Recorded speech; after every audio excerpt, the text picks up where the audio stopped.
მოგესალმებით, ეთერშია მთავარი 12-ზე, მე ქეთი კვაჭანტირაძე ვარ. ზეწოლა, შანტაჟი და მუქარა. ეს არის ფასი, რომლის გადახდაც მოსამართლეებს ხელისუფლებისთვის უწევთ. მათ უვადოდ ამწესებენ, სანაცვლოდ მოსამართლეებს დაკვეთები ეწერება და დავალებების შესრულება სავალდებულოა. ამ წნეხს მართლმსაჯულების სისტემაში ვეღარ უძლებენ. მოსამართლეები ღიად ამბობენ, რომ ვერდიქტი არა სამართლიანობის გათვალისწინებით, არამედ ხელისუფლების პოლიტიკური სურვილების მიხედვით გამოქონდათ.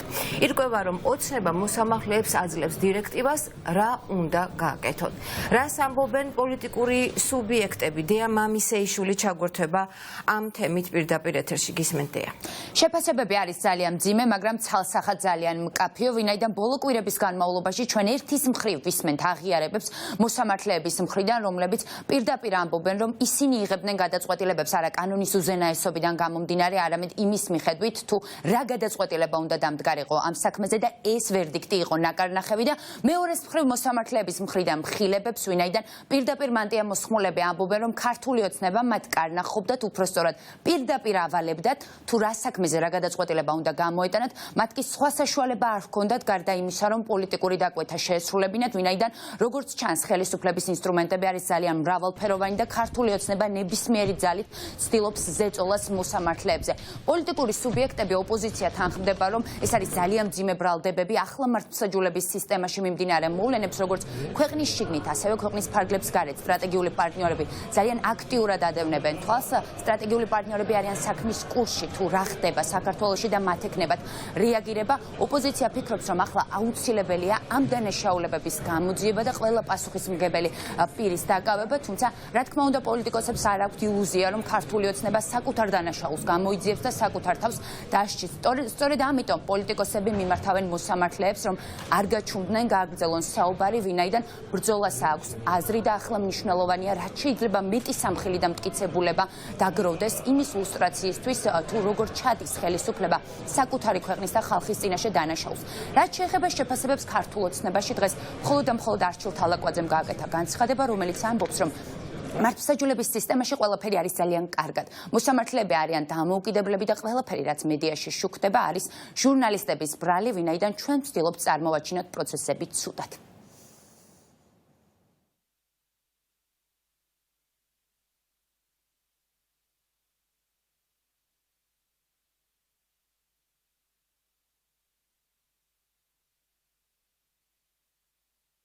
ცალსახად ხედავს, როგორც ქვეყნის შიგნით, ასევე ქვეყნის გარეთ ჩვენი პარტნიორები ევროკავშირში, შეერთებულ შტატებში, რომ საქართველოში დამოუკიდებელი სასამართლო არ არის, სასამართლოს მართლობს კლანი, რომელსაც თავის მხრივ მართავს ოლიგარქი უსამშობლო ივანიშვილი და ის ფაქტი, რაც მოხდა ხო რამდენიმე დღის წინ გახმაურება, რომ უზენაესი სასამართლოს მოსამართლე ხაზს უსვამ. უზენაესი სასამართლოს მოსამართლე ამბობს, რომ არის გავრცელებული პრაქტიკა ძალადობის და ძალადობის მუქარას მოსამართლეებზე, ვისაც გადაწყვეტილება უნდა გამოიტანონ. ეს ნიშნავს იმას, რომ ნორმალური სახელმწიფო, რომელიც სურს ევროკავშირში გაწევრიანებას, რომელსაც სურს კანდიდატურის მიღება, ნორმალური სახელმწიფო სწრაფად დაიწყებდა ამაზე მოკვლევას და გამოძიებას. მართლმსაჯულებაში, სასამართლოში ეს არ არის მხოლოდ კლანი, ეს არის ორგანიზებული დანაშაულებული ჯგუფი, რომელიც ფსიქოლოგიურად, მორალურად და ფიზიკურად ანადგურებს მოსამართლეებს, ვინც არ ემორჩილება მათ გადაწყვეტილებებს.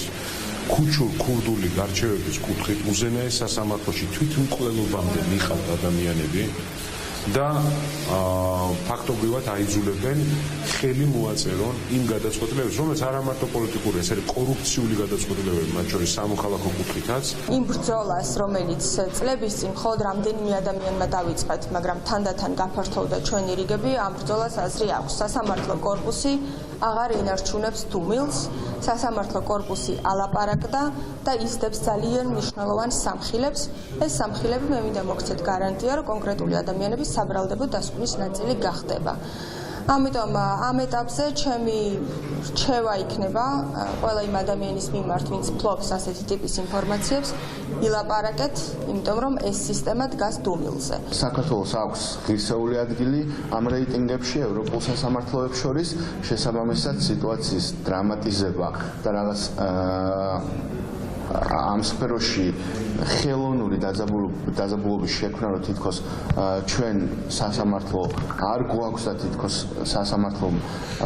სასამართლო ვერ ასრულებს თავის ფუნქციას, ვფიქრობ, რომ უსაფუძვლოა. თქვენ გინდათ მხოლოდ რაღაც ეპატაჟური კითხვებით გახვიდეთ ფონს და ის რეალური ფუნქცია, რაც აქვს მედიას, რომ მოქალაქეების ინფორმირება სრულფასოვნად მოახდინოს, არ გინდათ რომ შეასრულოთ რამდენიმე ტელევიზიამ. თქვენი არჩევანია, ჩვენ მაინც მოქალაქეებს აუხსნით, თუ რა ცვლილებები მოხდა სასამართლო სისტემაში.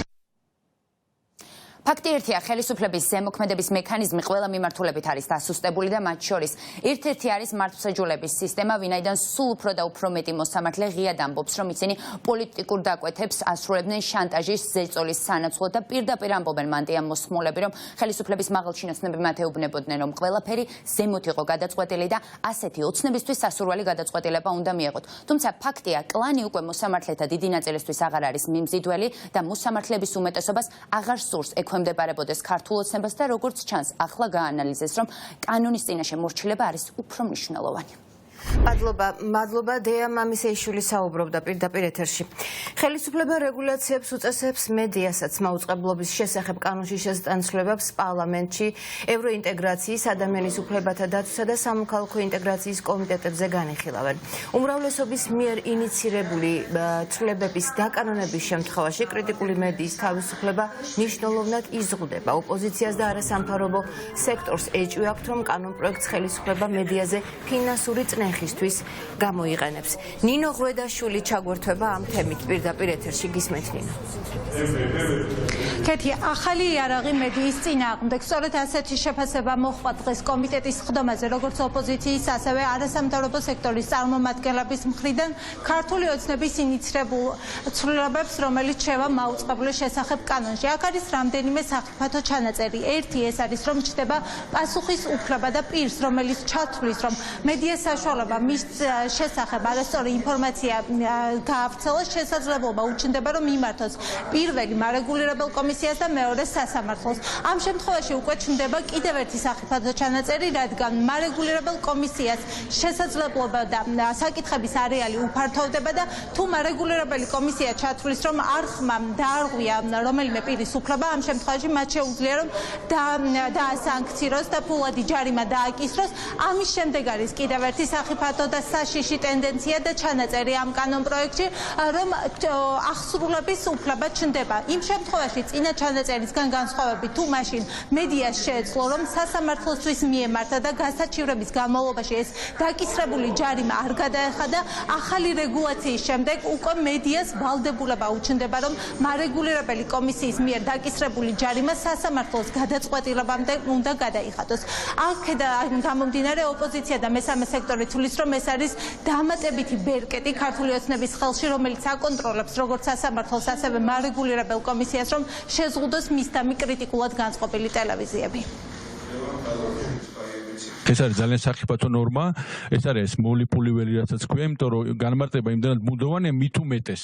მესმის რომ დირექტივიდან არის გამოტანილი, მაგრამ იქ სხვა ვითარება აქვს, სხვა დამოუკიდებელი სასამართლოა, ამ საკითხებს სასამართლო განიხილავს და გამოაქვს ობიექტური გადაწყვეტილება. ჩვენ შემთხვევაში სასამართლო დამოუკიდებელი არ არის, მარეგულირებული კომისია სულად კონტროლებულია და შესაბამისად ეს ნორმა შეიძლება იყოს გამოყენებული იმისათვის და იქნება გამოყენებული იმისათვის, რომ კრიტიკულად განწყობილი მედიის წინააღმდეგ იყოს ბრძოლა გაჩაღებული. ბატონი მინაშვილი, ნახეთ რას გვიმტკიცებს. გვიმტკიცებს, რომ ჩვენზე დეზინფორმაცია, ან რაიმე ბრალდება, ან ყალბი ნიუსი თუ გავრცელდებაო, მარეგულირებელმა კი არ გადაწყვიტოსო გონივრულ დროშიო პასუხისუფლებაო, არამედ აი ტელევიზია რო გაასაჩივრებსო, მერე ინსტანციებში რო განიხილებაო და ყველაფერი რო დამთავრდება და საზოგადოებასო დაავიწყდება ის ამბავიო, აი მერე გაუჩნდეს უფლებაო მაუწყებელსო რო ტელევიზიასო რო პასუხისუფლება მოქცესო. მე არ ვიცი ეს თუ სამართლიანია თუ რამდენად საერთოდ გონივრულია. მაგალითად თქვენი პარტიის თავმჯდომარე რო გამოდის და იძახის, რომ ლელო არიან რადიკალები და აფუჭებენ, ანგრევენ ქვეყანას და ასე შემდეგ. აი ამ განცხადებების გამო ესე იგი დაისჯება ეს პროგრამა, ხო? უბრალოდ რომ დამიზუსტოთ და ანუ გამოდის, რომ კობახიძე ვეღარ გაბედავს, რომ დაგვაბრალოს რადიკალობა და წააქეზოს ზიზღი ჩვენს მიმართ. ძალიან ცინიკურია საუბარი ზიზღის და სიძულვილის წაქეზებაზე და აი ამ კონტექსტით მედიისთვის ახალი რეგულაციების დაწესებაზე, როდესაც ყოველჯერ შეგახსენებთ ამას, ვინც არ უნდა იდგეს ამ ტრიბუნასთან და ვინც არ უნდა იჯდეს ან არ იჯდეს ამ დარბაზში. ამ შენობიდან 20 ნაბიჯის მანძილზე თქვენს მიერ წარმოებული სიძულვილის პოლიტიკის გამო ადამიანი არის მოკლული. ეს არ დაგავიწყდა.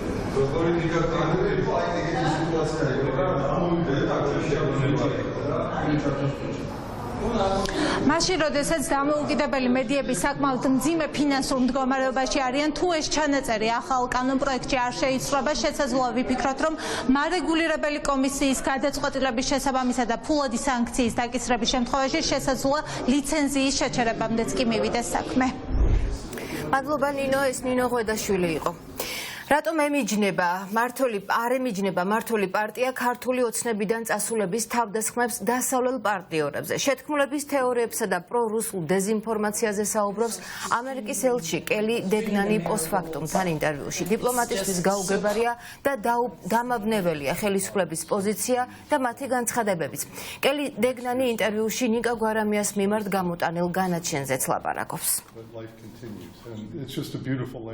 არაერთი მაღალჩინოსანი ვაშინგტონიდან მისვამს შეკითხვებს იმ პირთა მოტივის შესახებ, რომლებიც განაგრძობენ ტყუილებისა და შეთქმულების თეორიების გამეორებას, რაც თანხვედრაშია პრორუსულ დეზინფორმაციასთან. აგრეთვე არის კითხვები იმასთან დაკავშირებით, თუ მართველი პარტია და მთავრობა უფრო მკვეთრად რატომ არ ემიჯნება ამ დეზინფორმაციას. ჩნდება კითხვები იმ პირთა მოტივის შესახებ, რომლებიც ცდილობენ დაბნეულობის დათესვას და საზოგადოების უფრო მეტად გახლეჩას. ვფიქრობ, რეალური კითხვა შემდეგში მდგომარეობს. რა მიზანს ემსახურება ეს? მიზნად ხომ არ ისახავენ სცადონ ზიანი მიაყენონ იმ ძლიერ პარტნიორობას, რომელიც შეერთებულ შტატებსა და საქართველოს შორის არსებობს უკვე 30 წელია. რაც შეეხება ბატონ გვარამიას, როდესაც მას ბრალი წაუყენეს და განაჩენი გამოუტანეს, ჩვენ ცხადად გამოვხატეთ შეშფოთება დროის, გარემოებასთან და ბრალდებებთან დაკავშირებით, რადგან პოლიტიკურ დევნად აღქმაც კი არყევს საზოგადოების ნდობას სასამართლო სისტემის მიმართ. სწორედ ამიტომ არის სასამართლო რეფორმა ასეთი მნიშვნელოვანი ევროკავშირის მოთხოვნებში, რომელთა შესრულებასაც საქართველოს ლიდერები არაერთხელ დათანხმდნენ სხვადასხვა დროს. სამწუხაროდ დიდია ზეწოლა იმ ჟურნალისტებზე, რომლებიც განსხვავებულ მოსაზრებებს გამოხატავენ და ჩვენ ამის შესახებ საჯაროდაც გვისაუბრია.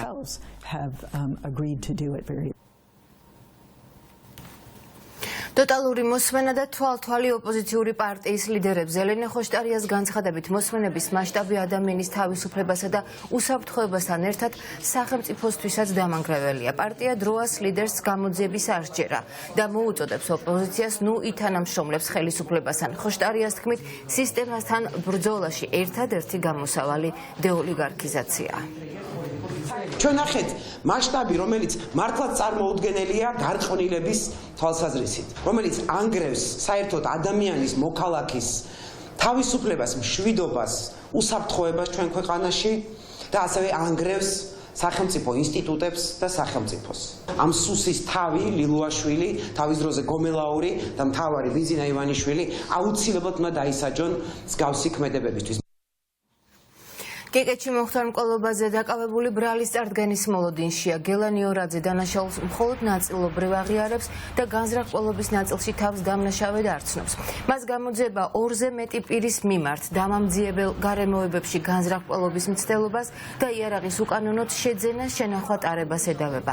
ადვოკატის მტკიცებით ნიორაძემ თავის დასაცავად ისროლა, რადგან დაპირისპირების დროს მას და მის ოჯახის წევრს დაესხნენ თავს. შეიარაღებული დაპირისპირება კიკეთში 2 დღის წინ მოხდა. ბრალდებულმა იარაღით გია გათენაშვილ სასიკვდილო ჭრილობები მიაყენა, 5 პირი კი დაჭრა. დაპირისპირების მიზეზი ვალი გახდა. ცემეს წაართვეს მანქანის გასაღებით და გადაუგდეს. იქვე ახლოს ცხოვრობს.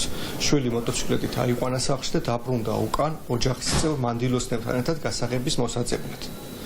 იარაღი თან ჰქონდა და ეს იარაღის შეძენა შენახვა ცალკეა, მაგრამ ვინმეს მოკლა უნდა თუ არ უნდა ეს კიდე ცვალკე საკითხია. შესაშინებლად გამოკრა იარაღს ხელი იქ, ვინმეს მოსაკლავად არ ჩასულა. პირიქით მას მიაყენეს ფიზიკური შეურაცხყოფა ერთხელ და მეორეჯერაც იყო ამის სამთხე. არ მემალულა, იქვე როგორც გითხარით ახლოს ცხოვრობს, ავიდა სახლში, ჰქონდა კომუნიკაცია ბრალდების მხარესთან და სახლში დახვდა პოლიციას. არსად არ წასულა და არ მემალულა.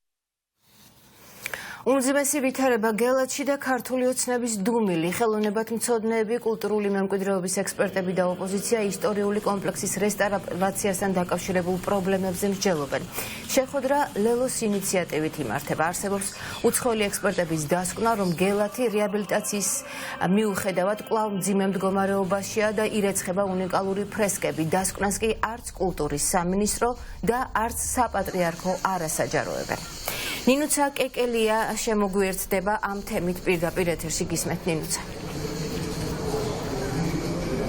კეთი, ეს შეხვედრა ახლაც მიმდინარეობს, ოპოზიციას აწვდიან ინფორმაციას ხელოვნებათმცოდნეები და ასევე ექსპერტთა საბჭოს ის წევრები, რომლებიც წლების განმავლობაში ითხოვენ კულტურის სამინისტროსგან და კონკრეტულად კულტურის მინისტრისგან პასუხს, რა მდგომარეობაში ახლა გელათი და რატომ არ ხდება უცხოელი ექსპერტების დასკვნების გათვალისწინება.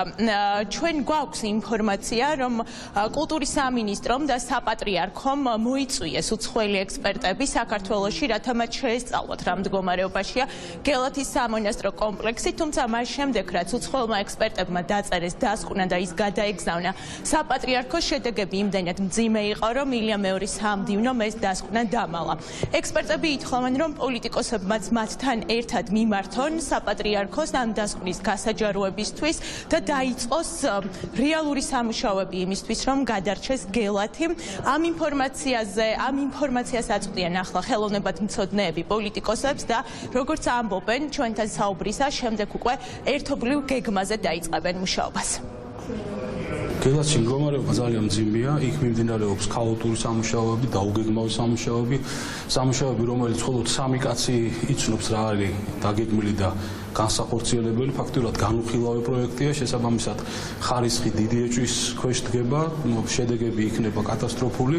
ყველა დასკვნა საერთაშორისო ექსპერტის, რომელიც არსებობს, ან არ მისდევს სამუშაოები ამ რეკომენდაციებს, დასკვნით რეკომენდაციებს, ან ეს დასკვნები დამალულია. ეს არის ფაქტობრივად რაღაცა კრიმინალური მართვა არის გელათის პროექტის. თეატროლოგიანს ეთყობა მიაჩნია, რომ ეს მისი პირადი საკუთრებაა გელათი, ან არ ვიცი, ბიძინა ივანიშვილის, მაგრამ გელათი არის ჩვენი ეროვნული საგანძური. პროცესი წავიდა არასწორად და ეხლა იმის ნაცვლად, რომ კულტურის სამინისტრომ და წოლუკიანმა აღიაროს, რომ დაუშვათ იყო დაშვებული გარკვეული შეცდომები და გამოაცხადოს განგაში იმ მიზნით, რომ ეს შეცდომები რაც შეიძლება სწრაფად გამოსწორდეს, ამის ნაცვლად ისინი საზოგადოებისთვის და ექსპერტებისთვის ინფორმაციის დამალვის გზით ცდილობენ, რომ გადაფარონ საკუთარი შეცდომა. შეგზარავია ის ფაქტები, რასაც ჩვენ ახლა ვისმენთ ავტორიტეტული ექსპერტების მხრიდან, მეგობრებო, ჩვენ ყოველდღიურად გელათს ვკარგავთ.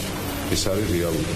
ვკარგავთ მის იმ მნიშვნელოვან შემადგენელ ნაწილებს, რომელიც ქმნის უნიკალობას ამ ისტორიული და კულტურული ღირსშესანიშნაობის, რომელიც არის საქართველოს ისტორიის ფაქტობრივად ერთ-ერთი მნიშვნელოვანი არა თუ ნაწილი, არამედ ფუნდამენტი. ამ ყველაფერს უყავს სიჯიუტე კულტურის სამინისტროს მხრიდან, ან არ ვიცი ხა რატომ უნდა გინდოდეს ადამიანს, რომ მიზანმიმართულად გაანადგურო კულტურული მემკვიდრეობის ძეგლი, არ ვიცი. კულტურის მინისტრმა თეატროლოგიანმა არაერთხელ გამოყო კულტურის სამინისტროდან 100,000-ობით ლარი იმისათვის, რომ გელათის სამონასტრო კომპლექსის დროებითი გადახურვა შეკეთებულიყო და დაცული ყოფილიყო იქ უძველესი ფრესკები, თუმცა გელათი მაინც ირეცხება და გამოსავლად საბოლოო ჯამში თეატროლოგიანმა სისტემის დახურვა სრულად და სამონასტრო კომპლექსის დახურვა მიიჩნია. ახლა ხელოვნებათმცოდნეები ამბობენ, რომ ისინი გელათის სამონასტრო კომპლექსში სამუშაოების ჩასატარებლად, აღწერის ჩასატარებლად შესვლას ვერ ახერხებენ და მათ არც ხარაჩვებზე ასვლის უფლება აქვთ. შესაბამისად, ამ შეხვედრის დასრულების შემდეგ გარკვეულ კონსენსუსამდე მივლენ პოლიტიკოსები და ხელოვნებათმცოდნეები, როგორ გადაარჩინონ გელათი. არ არის გამორიცხული, რომ შეიქმნა სამუშაო ჯგუფი, სადაც ხელოვნებათმცოდნეებთან და ექსპერტებთან ერთად პოლიტიკოსები შევლენ და ისინი მოითხოვენ გელათში შეშვებას. მადლობა ნინუცა კეკელია საუბრობდა პირდაპირ ეთერში. და რა ვითარება უკრაინაში რუსმა ოკუპანტებმა ბოლო 24 საათში 3 სარაკეტო და 22 საჰაერო დარტყმა განახორციელეს. სარაკეტო სისტემებიდან კი სამიზნები 90-ზე მეჯერ დაბომბეს. შედეგად დაზიანებულია 30-ზე მეტი დასახლების ინფრასტრუქტურა, მათ შორის ნიკოპოლსა და მარგანეცკში, რომელიც რუსებმა გრადები დაბომბეს. რთული ვითარება ასევე ზაპოროჟიეში. სარაკეტო თავდასხმების სამიზნე აქაც ინფრასტრუქტურული დაკავებული ობიექტები იყო. უკრაინულმა ავიაციამ მტერს 11-ჯერ შეუტია გაანადგურეს რუსების საწყობები და მარაგები, მათ შორის მტრის ძალების მართვის 2 პუნქტი და შეიარაღება. ცოტა ხნის წინ გავრცელდა აზოვსტალელი ცნობილი ქალის ინტერვიუ. მებრძოლი მეტსახელად მომღერალი ჩიტი, რომელიც ხალხმა აზოვსტალის ბუნკერებიდან სიმღერით გაიცნო და შეიყვარა, ამბობს, რომ მზად არის მარიუპოლში საბრძოლველად ისევ წავიდეს. ბოლო ინფორმაციას უკრაინაში შექმნილი და მიმდინარე მოვლენების შესახებ ნინო გაზდელიანი გაგვაცნობს. გისმენთ ნინო. კეთი ეკატერინე პოლიშუკის მეტსახელად სწორედ მომღერალი ჩიტის ინტერვიუს ნაწილი გავრცელდა ტელეგრამ არხებზე. იგი აზოვსტალის ქარხანაში დაჭრილ სამხედროებს ეხმარებოდა და სამედიცინო დახმარებას უწევდა.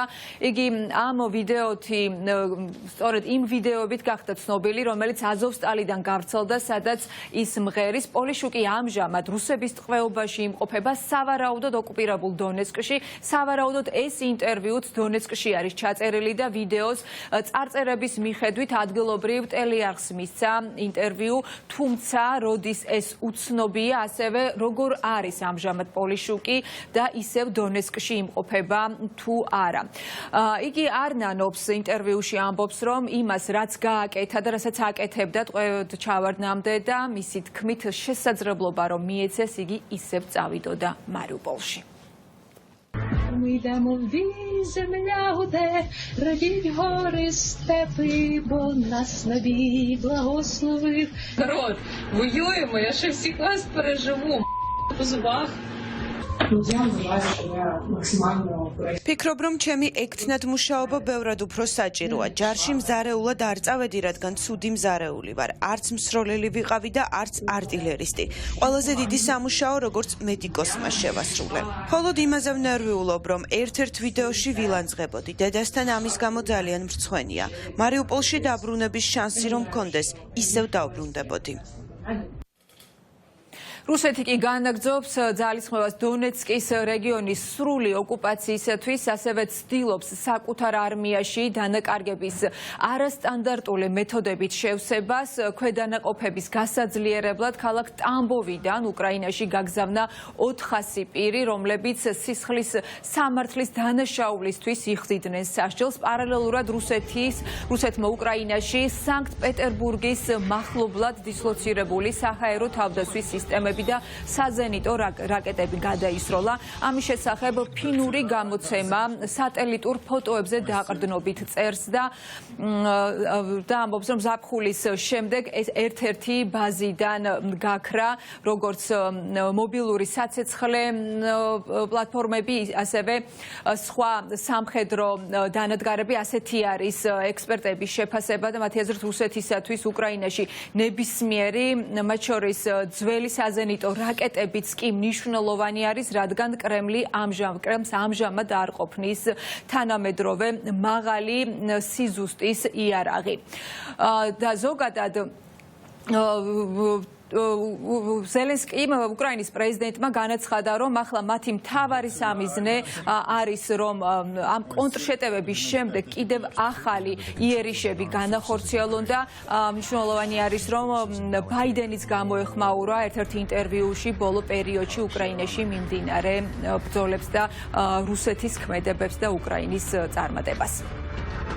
ჩვენი ქვეყნის თავდაცვის, საგარეო საქმეთა და ინფრასტრუქტურის მინისტრებს, ასევე დაზვერვის, ეროვნული უსაფრთხოებისა და სხვა დეპარტამენტის უფროსებს შევხვდი.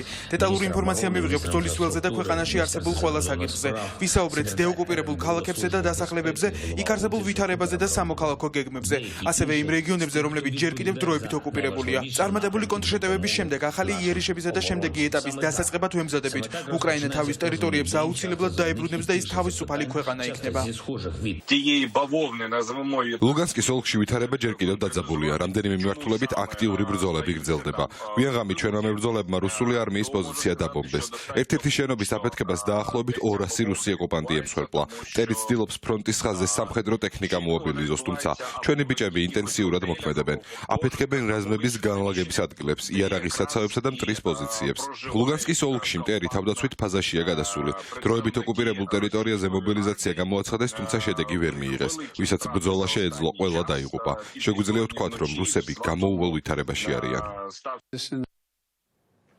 უკრაინის შეერაღებულმა ძალებმა დღეს დილით ხერსონის ოლქში რუსი ოკუპანტების თვითმფრინავის სულ 25 გაანადგურეს. ვრცელდება ინფორმაცია, რომ გაქცეული რუსი ჯარისკაცების სიკვდილით დასჯის მუქარით ისევ ბრძოლის ველზე დააბრუნეს, მათ ლუგანსკის ბოლომდე დაცვა დაავალეს. ფაქტია, რომ რუსული არმია დემორალიზებულია და როგორია 24 თებერვლიდან დღემდე რუსეთის დანაკარგი ომში. ცოცხალი ძალა 45650 არის უკვე დანაკარგი სამხედროების, ასევე ტანკი, რომელიც გაუნადგურა უკრაინამ რუსეთს, ეს არის რაოდენობა 2212, ჯავშან ტექნიკა 4720, საარტილერიო სისტემები 1313, საჰაერო თავდაცვის სისტემები 168, თვითმფრინავი 251, ვერტმფრენი 217 და ყოველდღიურად სულ უფრო იზრდება ამ დანაკარგის რაოდენობა, როგორც ტექნიკის თვალსაზრისით, ასევე ცოცხალი ძალის. მადლობა ნინო გაზდელიანი საუბრობდა პირდაპირ ეთერში უკრაინაში მიმდინარე მოვლენებზე. უკრაინაში მოვლენების შესაძლო განვითარებაზე წერს მიხეილ სააკაშვილი. მესამე პრეზიდენტის პროგნოზით უკრაინის არმია 2 კვირის განმავლობაში დაიბრუნებს ლისიჩანსკს და სევეროდონეცკს და სექტემბრის ბოლოს უკვე ხერსონის მისადგომებთან იქნება. კლინიკა ვივამებიდან გავრცელებულ განცხადებაში სააკაშვილი პუტინის გადაყენებაზე რუსი დეპუტატების მოთხოვნასაც ეხმაურება და ფიქრობს, რომ ეს ფაქტი დიქტატურის პირობებში რუსეთში ცვლილებების მომასწავებელია. დიდი ბრიტანეთი კი დედოფალ ელისაბედ მეორეს ემშვიდობება. დაკრძალვის ცერემონიალი ვესტმინსტერის სააბატოში რამდენიმე საათში დაიწყება. მონარქთან გამოსამშვიდობებლად ათობით ათასი მოქალაქე მთელი კვირის განმავლობაში ლონდონში ჩადიოდა. გასულ ღამეს კი ლონდონელებმა და სტუმრებმა დედოფლისადმი პატივისცემის ნიშნად ღამე სანთლებით ხელში ქუჩაში გაათენეს. BBC-ს ინფორმაციით ამ წუთებში ლონდონში მილიონზე მეტი ვიზიტორია ჩასული. დაკრძალვის ცერემონიალს კი 2000-მდე სტუმარი, სამეფო ოჯახის წევრები, მსოფლიო პოლიტიკური ლიდერები და სხვა მაღალი რანგის სტუმრები დაესწრებიან. ზურა პეტროსიანი ჩაგვერთვება ამ თემით პირდაპირ ეთერში. დღეს ლონდონში და თითოეული ბრიტანელისთვის ძალიან მნიშვნელოვანი დღეა და განსაკუთრებული ამ ქვეყნის ისტორიაში. თქვენ პირდაპირ ეთერში ხედავთ კადრს ჩვენი კოლეგებისა Sky News-ისა. პრინციპში ის რაც ხდება ლონდონში, ჩვენ ცოტა ხანში დავუბრუნდებით ამას, ვინაიდან მოვლენები არის გათვლილი დეტალურად, სულ რა ხდება ახლა. ლონდონში დედოფლის დაკრძალვის ცერემონია ვესტმინსტერის სააბატოში ზუსტად 3 საათში ადგილობრივი დროით 11 საათზე დაიწყება და ამ ცერემონიას უძღვება დიდი ბრიტანეთის ახალი მეფე ჩარლზ მესამე. ღვთისმსახურებას დაესწრებიან ასევე სამეფო ოჯახის წევრები, დიდგვაროვნები და მაღალი რანგის სტუმრები. საერთო ჯამში ეს 2000-მდე ადამიანია. რაც შეეხება რიგით ბრიტანელებს და ყველა იმ ადამიანს, რომელიც ლონდონში მისი უდიდებულესობისთვის პატივის მისაგებად ჩავიდა, მათთვის ვესტმინსტერის ჰოლის კარი ზუსტად დილის 6 საათზე დაიკეტა დღეს, თუმცა მთელი კვირის განმავლობაში 10,000-ობით ადამიანს მიეცა საშუალება, რომ მისულიყო დედოფლის სასახლესთან და გამომშვიდობებოდა მონარქს.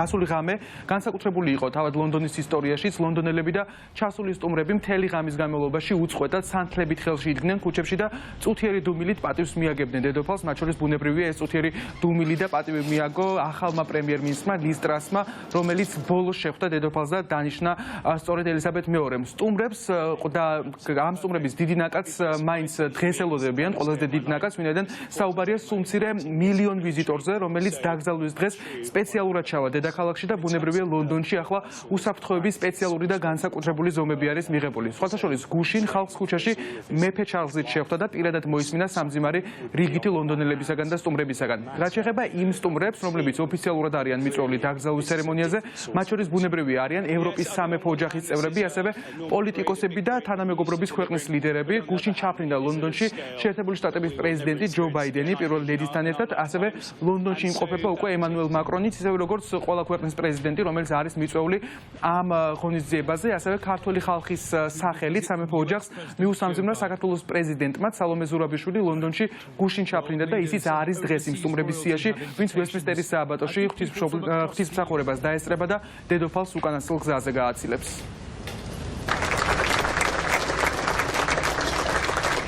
ძალიან ემოციური და მძიმე დღეა. თავს ვერ ვიკავებ, როცა ვხედავ, რამდენი ადამიანი მოდის აქ იმისთვის, რომ მის უდიდებულესობას დაემშვიდობოს. აქ როცა ხარ, ხვდები, რამდენად დიდია ხალხის სიყვარული დედოფლისადმი.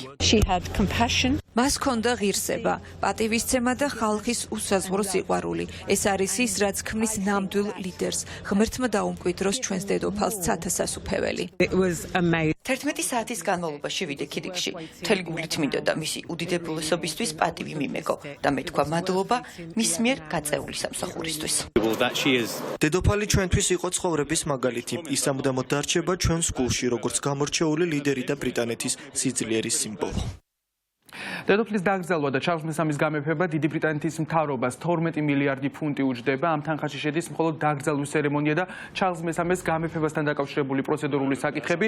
ელისაბედ მეორეს გარდაცვალებასთან ერთად მნიშვნელოვნად იცვლება გაერთიანებული სამეფოს ჩვეული ცხოვრებაც, მათ შორის შეიცვლება ოფიციალური სიმბოლიკა, ასევე კუპიურები, რომლებზეც ახლა უკვე ახალი მეფე იქნება გამოსახული. თუმცა როგორც თავად ბრიტანელები ამბობენ, მთავარი რჩება უსვლელი. ეს არის ხალხის სიყვარული და მადლიერება მონარქისადმი, რომელიც საკუთარ ქვეყანას 70 წლის განმავლობაში ემსახურებოდა და შექმნა ეპოქა, ელისაბეთის ეპოქა, როგორც მას ამას უწოდებენ, რომელიც დღეიდან უკვე გაერთიანებული სამეფოს ისტორიის ნაწილი გახდა. მადლობა ზურა. ზურა პეტროსიანი საუბრობდა პირდაპირ ეთერში.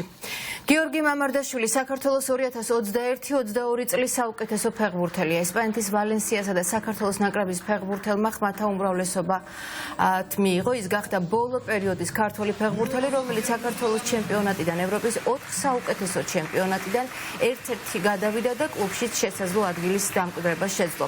საქართველოს ნაკრების საუკეთესო ახალბედად გიორგი წიტაიშვილი დასახელდა სერბიელის ტრადიციულ გამოკითხვაში 75-მა სპორტულმა ჟურნალისტმა მიიღო მონაწილეობა. პრესტიჟული გამოკითხვა კი 1993 წლიდან ტარდება.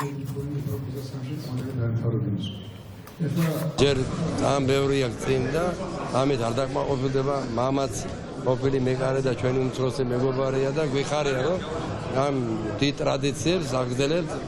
დღეს ისედაც საქართველოში მე მგონი მეკარების პრობლემა მაინც არ არის ესეთი რომ კარგი გამოსტილი ლორია გიორგი და ესპანეთის ასე დიდ გუნდში ძირითადში თამაში ესე ადვილი არ არის და ძალიან გვიხარია. მადლობა მინდა გადავუხადო თითოეულ ადამიანს ვინც მიიღო მონაწილეობა გამოკითხვაში.